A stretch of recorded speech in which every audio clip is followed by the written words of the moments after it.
प्रिय विद्यार्थी मित्रांनो, जंगल डायरी हा लेसन आपलं शिकून आणि स्पष्टीकरण झालेलं आहे.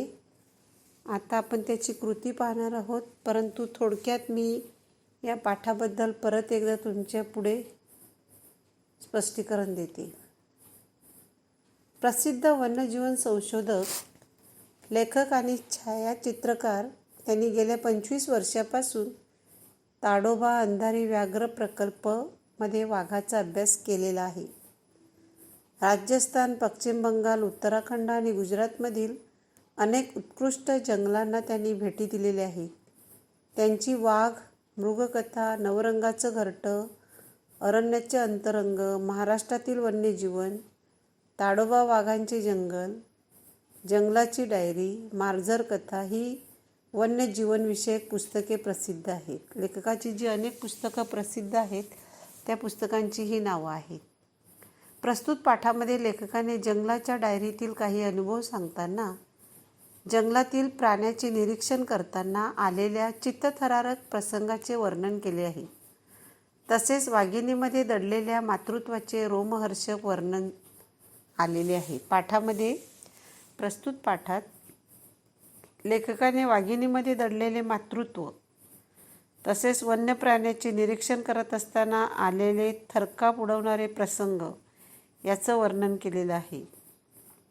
आपल्या मनात वन्यजीवाविषयी असलेली भीती, त्यांच्यात असणाऱ्या हिंस्रपणाची दहशत आणि दुसऱ्या क्षणी वाघासारख्या प्राण्यामध्ये दिसणारी मातृत्वाची झलक असे जंगलाचे दुहेरी रूप लेखकाने इथे प्रकट केले आहे.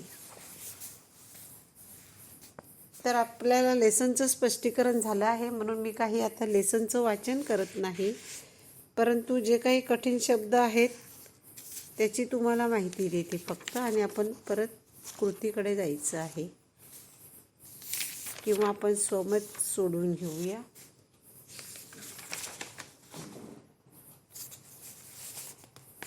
इथे जे काही शब्द असे आले आहेत की ज्याचा अर्थ जाणून घेणे अतिशय गरजेचं आहे, असे जे शब्द आहेत ते तुम्हाला मी सांगते.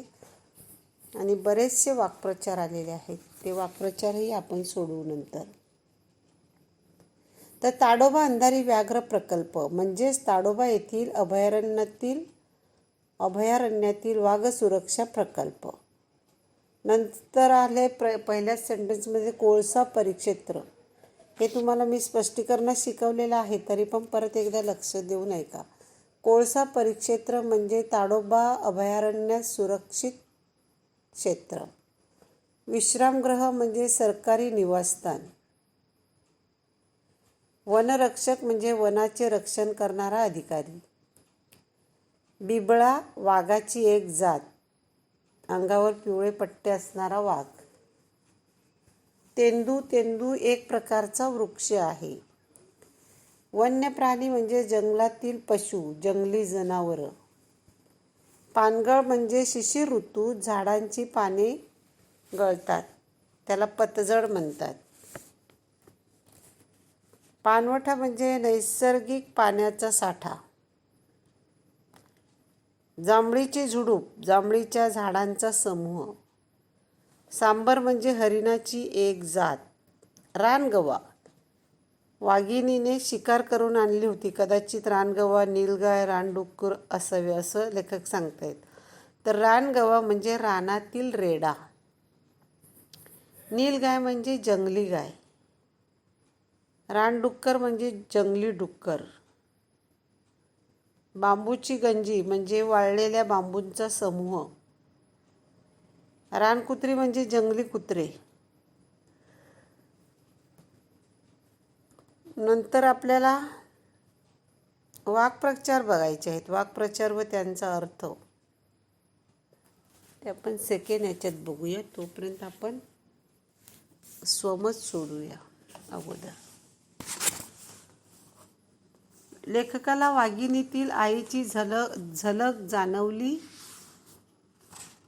हे विधान पाठाच्या आधारे स्पष्ट करा. लेखकाला वाघिणीतील आईची झलक जाणवली हे विधान पाठाच्या आधारे स्पष्ट करा. हे खरं म्हणजे आपल्याला काय समजलं आहे त्याप्रमाणे आपण आन्सर लिहायचं आहे. तर तुम्ही लिहू शकता की लेखकाने वर्णन केल्याप्रमाणे शिकारीला जाताना वाघिणीनं आपल्या पिल्लांना दाट झुडपात लपवून ठेवलं होतं. पेज नंबर 43वर याचा आन्सर तुम्हाला मिळेल. तर दाट जंगलात लपून ठेवलं होतं. ती शिकारीसाठी भटकंती करत असतानाही तिचं चित्त पिल्लाकडे लागलेलं होतं. ती शिकारीचा शोध घेण्यासाठी जंगलात फिरत असताना तिचं मन चित्त मात्र जंगलाकडे होतं आणि म्हणूनच तिने परतताच लगेच पिल्लांना हाक मारली. तिने आव असा आवाज करून पिल्लांना हाक मारली. रात्रभर केलेल्या पायपिटीमुळे थकली भागली असली तरी त्या त्रासाचा राग तिनं पिल्लावर काढला नाही. उलट पिल्लांनी अंगावर उड्या मारल्या, दंगामस्ती करून त्रास दिला तरी ती फारशी रागावली नाही. पिल्लांचं पोट भरावं म्हणून तिने मोठ्या कष्टाने शिकार केली होती आणि त्यांना खाऊ पिऊ घालण्यासाठी ती त्यांना शिकारीकडे घेऊन गेली. जंगलात जाताना आपली सगळी मुलं आपल्यासोबत असावीत याची तिने पुरती दक्षता घेतली होती. आणि मग या सगळ्या घटनावरून आपल्याला स्पष्ट होते की वाघिणीला पिल्लांच्या सुरक्षिततेची खूप काळजी होती. ती कुठे गेली तरी तिचे चित्त सदैव पिल्लाकडेच एकवटलेलं होतं. तिला पिल्लाबाबत खूप ओढ होती. पिल्लासाठी किती त्रास सोसण्याची तिची तयारी होती. पिल्लांना व्यवस्थित खाऊ पिऊ घालण्याबाबत ती दक्ष होती.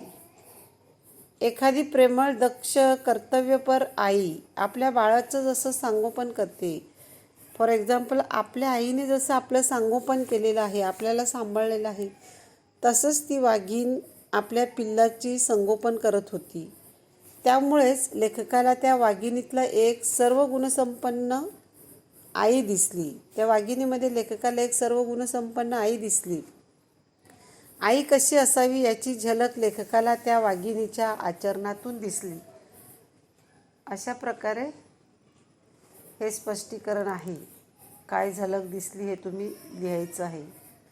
नंतर वाघीण आणि तिच्या पिल्लांची भेट हा प्रसंग शब्दबद्ध करा. वाघीण आणि तिच्या पिल्लांची भेट.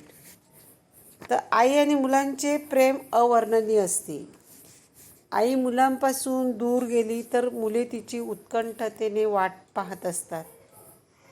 आई परत आल्यानंतर मायलेकरांची भेट झाल्यावर दोघांना जो आनंद होतो, समजा आपली आई बाहेर गेली असेल आणि आई जेव्हा घरात परत येते तेव्हा मुलांना आणि आईला दोघांनाही अतिशय आनंद होतो आणि तो आनंद अवर्णनीय असतो. तशाच प्रकारचा आनंद इथे वाघीण आणि तिची पिल्लं म्हणजे मायलेकरांना विरहानंतर जेव्हा गाठभेट होते तेव्हा झाले. कारण आदल्या दिवशी वाघिणीने आपली सगळी पिल्लं रात्रभर लपून ठेवलेली होती आणि ती शिकारीच्या शोधात गेली होती. पण जेव्हा ती शिकार करून परत येते आणि त्यांची जेव्हा भेट होते तेव्हा पिल्लांना देखील खूप आनंद होतो. आपल्या पिल्लांना सोडून रात्री शिकारीला गेलेली वाघीण रात्रभर जंगलात हिंडत असते आणि जेव्हा ती थकून भागून पिल्लाजवळ येऊन त्यांना हाक मारते आणि आईची हाक कानावर पडल्यामुळे पिल्लांना खूप आनंद होतो. ती पटापट आईकडे झेपावतात. आनंदाच्या भारात ती पिल्लं तिच्या अंगावर उड्या मारतात. एक पिल्लू तिच्या पाठीवर उडी मारताना घसरून धपकन पाण्यात पडलं. पण आपण पडलो याची त्याला भान नसतं. आपली आई खूप थकून आली आणि तिला विश्रांतीची गरज आहे याचीही त्याला भान नसतं. भागलेल्या वाघिणीला खरं तर या गोंधळाचा त्रास होत असतो, पण ती त्याच्यावर फारशी रागवत नाही. अप्रत्यक्षरित्या तिलाही त्यांच्या आनंदामुळे जणू सुखच मिळत असावं. अशा प्रकारे आई व मुलाच्या भेटीचा प्रसंग इथे दाखवलेला आहे.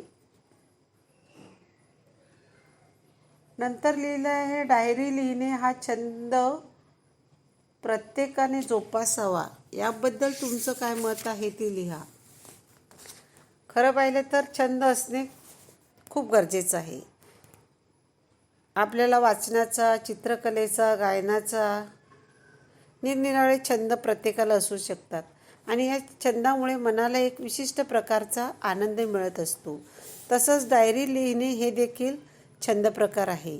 इथे डायरी म्हणजे आपल्या गत आयुष्यात जणू लेखाजोखाच असतो. डायरी लिहितो म्हणजे आपण आपल्या जीवनात जे घडून गेलेलं आहे त्यांचं लेखाजोखा असतो. प्रत्येक दिवशी घडलेल्या महत्त्वपूर्ण घटना, आठवणी शब्दात कैद करून डायरीच्या रूपाने नेहमी सोबत ठेवता येतात. या रोज लिहिलेल्या डायरीमुळे आयुष्याकडे पाहण्याचा एक नवा दृष्टिकोन लाभतो. आपल्या भावभावना, आपले विचार, रोजच्या घडामोडी, रोजचं दैनंदिन आपलं जीवन या डायरीमध्ये आपण नमूद करत असतो. आपल्या भावना मोकळेपणाने व्यक्त झाल्यामुळे आपल्याला देखील शांत वाटते. एखाद्या विचाराने आपलं मन दुःखी होते, पण जेव्हा आपण आपल्या भावना किंवा आपल्या घडामोडी या डायरीमध्ये लिहितो तेव्हा आपल्या भावना व्यक्त झाल्यामुळे मन आपलं शांत होते. शिवाय घटना घडून गेल्यानंतरही त्याविषयी शांतपणे लिहिताना आपण अधिक सारासर विचार करून लिहितो. म्हणजे एखादी घटना जेव्हा आपल्या जीवनात घडते आणि त्याबद्दल आपण डायरीत लिहायचं ठरवलं तर त्या घटनेबद्दल आपण विचारपूर्वक नोंदणी करत असतो किंवा लिहित असतो आणि त्यामुळे आपल्याला योग्य दिशेने विचार करणे, चुकांची पुनरावृत्ती टाळण्याचा प्रयत्न करणे हे सगळं शक्य होते. आयुष्यातील अनेक महत्त्वाच्या गोष्टीची कायमस्वरूपी नोंद राहते. स्वतःला दोष, उणिवा जाणून घेता येतात व त्यांच्यामध्ये सुधारणाही करता येते. आपल्यामध्ये ज्या काही गोष्टी घडतात त्याबद्दल आपल्याला कळतं आणि आपल्यामध्ये जे दोष आहेत, उणिवा आहेत त्याच्यामध्ये आपल्याला सुधारणा करता येते. कारण घडलेल्या घटनांची आपण डायरी लिहित असतो आणि त्यामुळे आपल्याला कळते आपण कुठे चुका केल्या आहेत आणि त्या दुरुस्त करायला पाहिजेत याची जाणीव होते. शिवाय लिखाणाने आपले विचार मांडण्याची सवय लागल्यामुळे लिखाणाची व विचारांची बैठक तयार होण्यास मदत होते.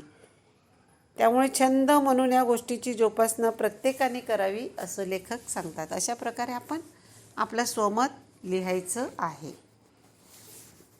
रेकॉर्डिंग चालू होता तू. उद्या हाताकडनं आलं.